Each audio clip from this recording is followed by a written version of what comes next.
प्यारे बहनों और भाइयों, मेरा नमस्कार स्वीकारो। देखिए, मैं आज आपके लिए वास्तु से संबंधित बात बताऊंगा। मकान या घर या स्थान में कोई वास्तु दोष हो, उसको दूर करने के लिए बाहरी औपचारिकताएं कोई ज़रूरी नहीं होती हैं। शुभ कर्म करना बहुत आवश्यक होता है। जैसे मान के चलिए, आप सभी दोषों को दूर कर देते हैं किसी भी कारण से, या वास्तु को लगा करके, पेड़ लगा करके, या जैसे जीना उल्टा है तो उसको सीधा करके, या जैसे आपका पीछे से मकान सुकड़ा है, आगे से चौड़ा है, तो वो भी एक वास्तु दोष में आता है। या गुनिया में नहीं होता है मकान, तब भी वो अशुभ होता है। तो ये क्या होता है कि छोटे मोटे कार्य बदलने से वास्तु दोष दूर हो जाता है। पर इसमें सबसे बढ़िया और मुख्य बात यह है कि वास्तु दोष को दूर करने के लिए आप जो है शुभ कर्म करते रहिए। असलियत बात यह है, शुभ कर्म से मतलब यह है कि आप किसी का बुरा मत सोचिए और बुरा कार्य करने के लिए किसी को प्रेरणा मत दीजिए। और ईश्वर का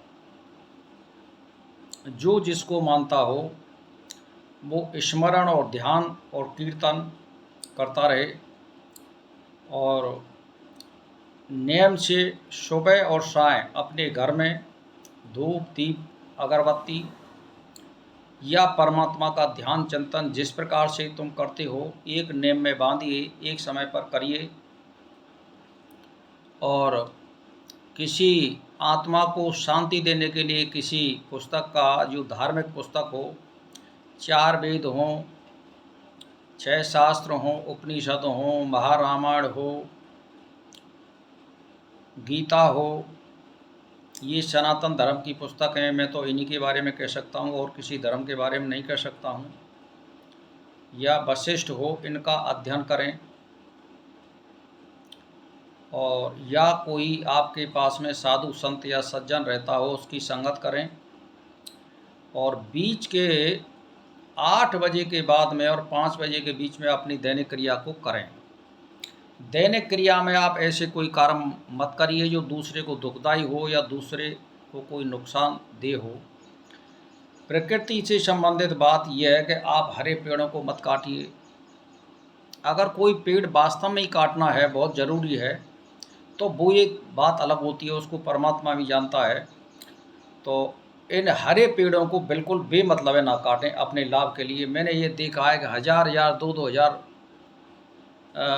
पैसे के लोभ से आप पीपल को और सिरस जैसे पेड़ को कटवा देते हैं और बेच देते हैं।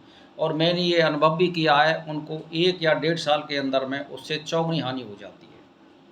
तो भाई और बहनों, बेमतलब है, बेकारण के किसी पेड़ को, हरे को बिल्कुल ना काटें।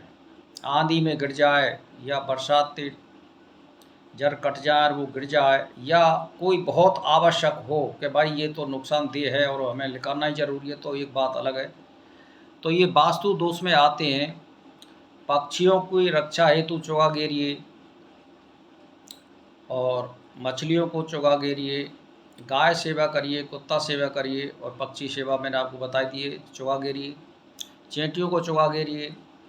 और घर में 1 साल में या 6 महीना में या महीना में आप हवन आदि क्रिया करते रहें, या साल में 1 बार सत्संग आदि करावें, या नवरात्राओं में कुंवारी कन्याओं का भोजन करावें 10-11 वर्ष के नीचे की, उनको 1-1 2-2 रुपये दें।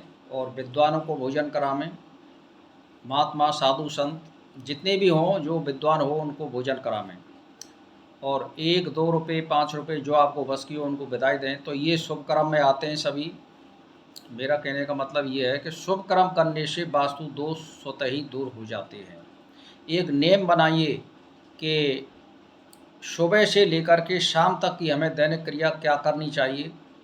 शुभ कर्म वेद के अनुसार करें, सुबह परमात्मा का ध्यान चिंतन करें, और अगर हो सके तो हवन भी करें, नहीं है तो किसी ग्रंथ का अध्ययन करें, पाठ करें, मंत्र का जाप करें, उसके बाद अपनी दैनिक क्रिया करें और फिर शाम को आप हाथ मुंह धो करके या स्नान करके फिर अपने परमात्मा का ध्यान चिंतन करें और कुछ अपने ग्रंथ का अवलोकन करें, पढ़ें, या कोई साधु संत हो तो उसकी संगत करें।